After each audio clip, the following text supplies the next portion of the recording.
Hello everyone, welcome to RG smart class. मैं हूं अभिषेक अवस्थी और आपको पता होगा मैं अनअकैडमी पे प्लस एजुकेटर हूं। तो अगर आप केवीएस एग्जाम की प्रिपरेशन कर रहे हैं तो अनअकैडमी प्लस आपके लिए एक नया बैच कोर्स लेके आ रहा है जो कि 28 जुलाई से शुरू होने वाला है। इस बैच कोर्स में आपको इंडिया के सभी टॉप के एजुकेटर्स मिल जाएंगे जो आपको अच्छे से प्रिपरेशन कराएंगे जिससे आपका केवीएस एग्जाम जरूर क्लियर हो सके। इसका लिंक मैंने डिस्क्रिप्शन में दिया हुआ है, वहां पे जाके इस बैच कोर्स को आप एनरोल कर सकते हैं। और अभी तक अगर आपने अनअकैडमी प्लस का सब्सक्रिप्शन नहीं लिया है तो ये अनअकैडमी प्लस का सब्सक्रिप्शन प्लान है। मैं आपको रिकमेंड करूंगा कि आप 1 ईयर या फिर 2 ईयर का सब्सक्रिप्शन लें। अगर आप 1 ईयर का सब्सक्रिप्शन लेते हैं तो आपको सिर्फ 4500 फीस पेड करनी होती है। अगर आप 2 ईयर का सब्सक्रिप्शन लेते हैं तो सिर्फ आपको 5400 फीस पेड करनी होती है। और इसमें अगर आप रेफरल कोड यूज कर लेते हैं ABRG10 तो आपको 10% का डिस्काउंट मिलता है। और इस एनरोलमेंट में आपको DSSB, सुपर टेट, केवीएस और एपीएस जैसे सभी एग्जाम्स की जो क्लासेस हैं वो मिलती हैं। आपको पता होगा अनअकैडमी प्लस पर आपको बहुत सारी यूनिक फीचर मिलते हैं। आपको सभी लाइव क्लासेस घर से करने को मिलती हैं, कंप्लीट एग्जाम की प्रिपरेशन करा दी जाती है, रेगुलर डाउट क्लियरिंग सेशन होते हैं, कंप्लीट आपको सिलेबस अनअकैडमी प्लस पे ही करा दिया जाता है। फ्री टेस्ट सीरीज होती है, वीकली फ्री मॉक टेस्ट भी होते हैं, आपको अलग से कहीं पे पढ़ने की कोई जरूरत नहीं मिलेगी। कंप्लीट जो प्रिपरेशन है आपको वो अनअकैडमी प्लस पे ही करा दी जाती है। तो चलिए हम लोग शुरू करते हैं आज का ये वीडियो। और आज के इस वीडियो में हम लोग ईवीएस के प्रैक्टिस सेट 12 पर डिस्कस करने वाले हैं। तो आज का पहला प्रश्न है कि विश्व पर्यावरण दिवस कब मनाया जाता है। तो विश्व पर्यावरण दिवस जो है ये मनाया जाता है 5 जून को। कब मनाया जाता है? 5 जून को। आपको पता होगा कि स्टॉकहोम सम्मेलन जो है ये हुआ था 1972 में। स्टॉकहोम सम्मेलन जो है ये अंतर्राष्ट्रीय स्तर पर पर्यावरण संरक्षण के लिए पहला सम्मेलन था जिसका आयोजन किया गया था 1972 में। और इस सम्मेलन में ये घोषणा की गई थी कि प्रत्येक वर्ष 5 जून को जो है वो पर्यावरण दिवस मनाया जाएगा। और जो पहली बार पर्यावरण दिवस मनाया गया, पहली बार जो पर्यावरण दिवस मनाया गया वो मनाया गया 1974 में। तो घोषणा 1972 में की गई थी और मनाया कब गया? मनाया गया 1974 में। याद रखेंगे इसको, ठीक है। और अगर आपसे पूछा जाए कि वर्ष 2021 में पर्यावरण जो दिवस मनाया गया उसकी थीम क्या थी, 2021 में जो पर्यावरण मनाया गया उसकी जो है थीम जो है वो क्या थी, तो ये आपको कमेंट में बताना है कि पर्यावरण दिवस 2021 की थीम क्या थी। तो इसका आंसर आप कमेंट में जरूर दीजिएगा। चलिए बढ़ते हैं अगले प्रश्न की तरफ। अगला प्रश्न है कि वातावरण कितने प्रकार का होता है। तो वातावरण जो है वो होता है 2 प्रकार का, जैविक और अजैविक, ठीक है। तो ध्यान रखेंगे वातावरण जो है वो जैविक भी होता है, वातावरण भौतिक भी होता है। पर्यावरण का जो निर्माण है वो जैविक घटकों से भी हुआ है और अजैविक घटकों से भी हुआ है, तो उसको याद कर लीजिएगा। अगला पॉइंट है आपका कि जो जैविक वातावरण है उसमें क्या क्या आता है। तो जैसे कि पर्यावरण का निर्माण मैंने आपको बताया कि जैविक तत्वों से भी हुआ है, अजैविक तत्वों से भी हुआ है। तो जो जैविक वातावरण है उसमें क्या क्या आता है, तो पौधे तथा जंतु, जितनी भी जीवित वस्तुएं हैं ये सभी आपकी आएंगी जैविक वातावरण में। और जितनी भी आपकी जो है निर्जीव वस्तुएं हैं वो सभी आपकी आएंगी जो है अजैविक वातावरण में, ठीक है। तो पौधे तथा जंतु ये दोनों ही जीवित हैं, तो ध्यान रखेंगे ये जैविक वातावरण के अंतर्गत आएंगे। अगला प्रश्न है कि विश्व की सबसे बड़ी मीठे पानी की झील कौन सी है। तो विश्व की जो सबसे बड़ी मीठे पानी की झील है वो है सुपीरियर झील और ये संयुक्त राज्य अमेरिका में स्थित है। विश्व की सबसे बड़ी जो मीठे पानी की झील है वो है सुपीरियर झील जो कि संयुक्त राज्य अमेरिका में स्थित है। और विश्व की जो सबसे बड़ी खारे पानी की झील है वो है कैस्पियन सागर। विश्व की सबसे बड़ी खारे पानी की झील कौन सी है? कैस्पियन सागर। अगर आपसे पूछें कि विश्व की सबसे गहरी झील कौन सी है तो विश्व की जो सबसे गहरी झील है वो है बैकाल झील। और अगर आपसे पूछा जाए कि विश्व की सबसे ऊंचाई पर स्थित झील कौन सी है तो विश्व की सबसे ऊंचाई पर जो स्थित झील है वो है काजिन सारा झील जो कि नेपाल में स्थित है, ठीक है। काजिन सारा झील जो कि कहाँ है? नेपाल में।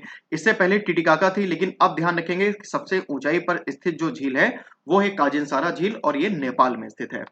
नेक्स्ट क्वेश्चन है कि ओजोन गैस वायुमंडल के किस भाग में पाई जाती है। तो ओजोन गैस वायुमंडल के किस भाग में पाई जाती है, तो इसका सही आंसर है समताप मंडल। ओजोन गैस जो है वो समताप मंडल में पाई जाती है। और ओजोन परत की जो मोटाई मापने की इकाई है उसको बोलते हैं डॉप्सन। ओजोन परत की मोटाई मापने की जो इकाई है उसको बोलते हैं डॉप्सन। और अगर ओजोन परत की मोटाई 200 डॉप्सन से कम हो जाए तो बोलते हैं कि वहां पे ओजोन परत में छिद्र हो गया है। ध्यान रखेंगे 200 डॉप्सन से कम, 200 डीयू से कम। अगर आपसे पूछा जाए कि भारत में सबसे मोटी जो परत है, भारत में सबसे मोटी जो ओजोन परत है वो कहाँ है, तो ध्यान रखेंगे वो है श्रीनगर में।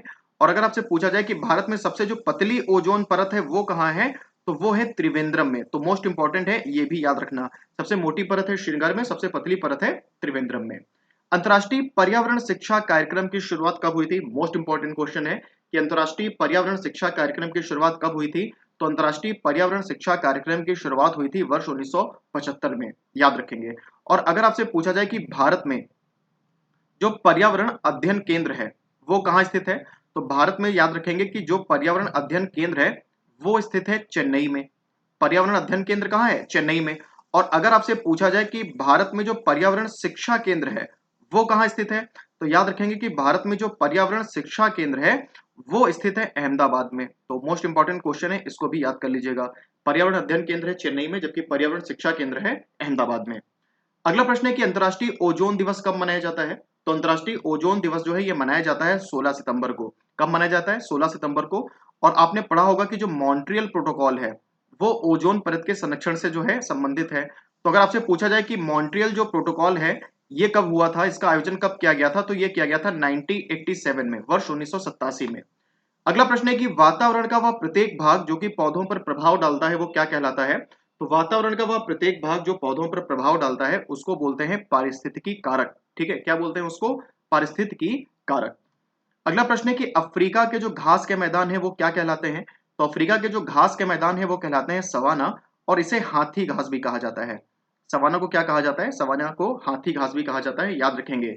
जो प्रेरी घास के मैदान है, अगर आपसे पूछा जाए कि प्रेरी घास के मैदान कहाँ पाए जाते हैं, तो प्रेरी जो घास के मैदान है ये पाए जाते हैं उत्तरी अमेरिका में।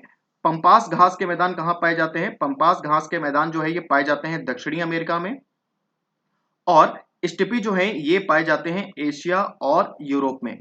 स्टिपी कहाँ पाए जाते हैं? एशिया एवं यूरोप में।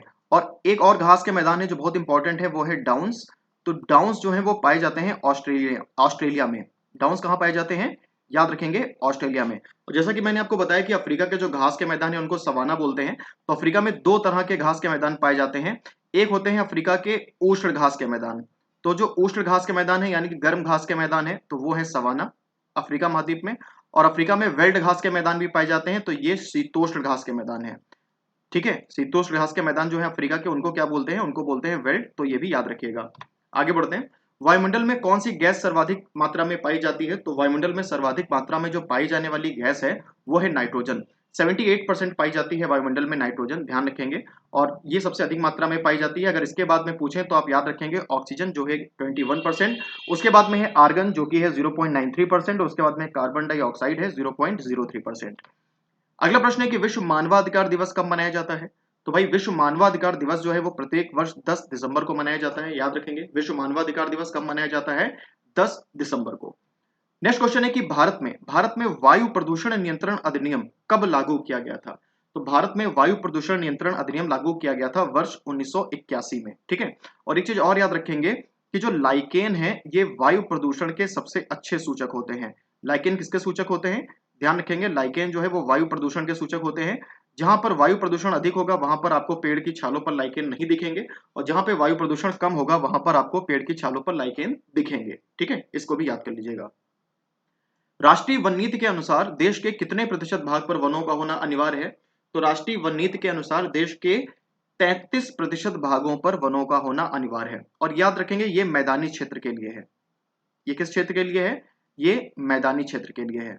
अगर हम लोग पर्वतीय क्षेत्र की बात करें कि पर्वतीय क्षेत्र में कितने प्रतिशत भूभाग पर वनों का होना अनिवार्य है, तो पर्वतीय क्षेत्रों में 68 यानी कि 68% जो भूभाग है वहां पर वनों का होना अनिवार्य है।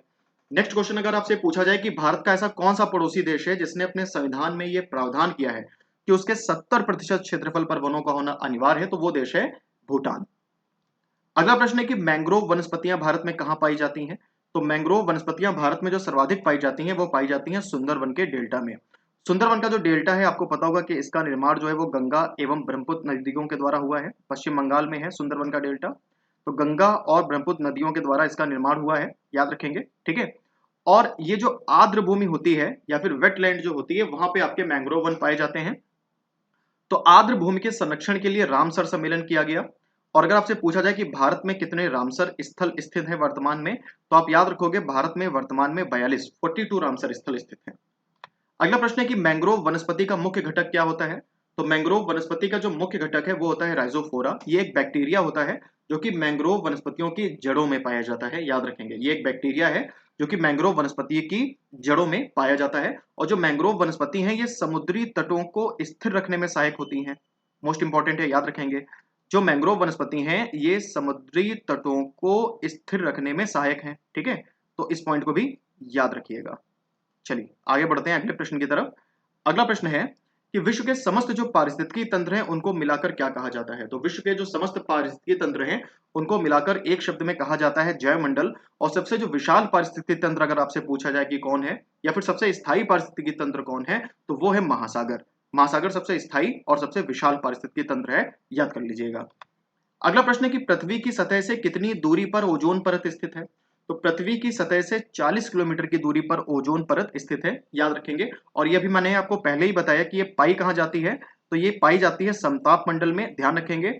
और जो समताप मंडल है इसको हम लोग इंग्लिश में क्या कहते हैं, इसको हम लोग इंग्लिश में कहते हैं स्ट्रेटोस्फेयर। इसको भी याद रखिएगा। अगला प्रश्न है कि भारत में जो नई वन नीति है उसकी घोषणा कब की गई थी। तो भारत में जो नई वन नीति है उसकी घोषणा की गई थी वर्ष 2019 में। पहली बार घोषणा की गई थी 1987 में, ध्यान रखेंगे। और जो नई वन नीति है वो घोषित की गई है 2019 में। प्रत्येक 2 वर्षों के बाद जो नई राष्ट्रीय वन नीति है उसकी घोषणा की जाती है। अगला प्रश्न है कि विश्व में सर्वाधिक वर्षा वाला स्थान कौन सा है। तो भाई विश्व में जो सर्वाधिक वर्षा वाला स्थान है वो है मासिन नाम, और ये मेघालय में स्थित है। मासिन नाम विश्व में सर्वाधिक वर्षा वाला स्थान है जो कि कहाँ स्थित है, मेघालय में स्थित है। और अगर आपसे पूछा जाए कि सर्वाधिक वर्षा वाला महाद्वीप कौन सा है, तो सर्वाधिक जो वर्षा वाला महाद्वीप है वो है दक्षिण अमेरिका। ये है सर्वाधिक वर्षा वाला महाद्वीप। देखो दोनों क्वेश्चन अलग अलग हैं इसलिए थोड़ा सा ध्यान रखना। सबसे अधिक वर्षा वाला स्थान पूछेंगे तो आंसर होगा मासिन नाम जो कि मेघालय में है। और सबसे अधिक वर्षा वाला महाद्वीप पूछेंगे तो वो है दक्षिण अमेरिका, ठीक है, याद कर लीजिएगा। नेक्स्ट क्वेश्चन है कि निम्नलिखित में से कौन से वन वैश्विक पर्यावरण के लिए सबसे अधिक महत्वपूर्ण होते हैं। कौन से ऐसे वन हैं जो कि वैश्विक पर्यावरण के लिए सबसे अधिक महत्वपूर्ण है। तो इसका सही आंसर है उष्णकटिबंधीय वन। इन्हें उष्णकटिबंधीय वर्षा वन भी जो है कहते हैं। तो ये वैश्विक पर्यावरण के लिए सबसे ज्यादा जो है महत्वपूर्ण होते हैं। और अगर आपसे पूछा जाए कि विश्व में जो सर्वाधिक वन है वो किस देश में पाए जाते हैं, तो आप याद रखोगे विश्व में जो सर्वाधिक वन है वो पाए जाते हैं रूस में। और अगर आपसे पूछा जाए कि विश्व में जो सर्वाधिक वर्षा वन है, रेन फॉरेस्ट, तो विश्व में सर्वाधिक वर्षा वन जो है ये कहाँ पाए जाते हैं, तो विश्व में सर्वाधिक वर्षा वन जो है ये पाए जाते हैं ब्राजील में। तो ये भी काफी इंपॉर्टेंट क्वेश्चन है, इसको जरूर याद रखिएगा। तो ये आज के कुछ इंपॉर्टेंट क्वेश्चन थे जो हम लोगों ने भी डिस्कस किए। तो वीडियो आपको कैसा लगा कमेंट में जरूर बताइएगा। अगर वीडियो अच्छा लगा हो तो इसे लाइक भी कर दीजिएगा, शेयर करिएगा और कमेंट में जो है जरूर बताइएगा कि वीडियो कैसा लगा। इसका पीडीएफ अगर आप डाउनलोड करना चाहते हैं तो आप हमारे टेलीग्राम चैनल से डाउनलोड कर सकते हैं। टेलीग्राम चैनल का लिंक मैंने डिस्क्रिप्शन में दिया हुआ है, तो वहां पे जाके आप जो है इसका पीडीएफ भी डाउनलोड कर सकते हैं। तो आज के लिए इतना ही, मिलते हैं अगले वीडियो में, तब तक के लिए गुड बाय, थैंक यू।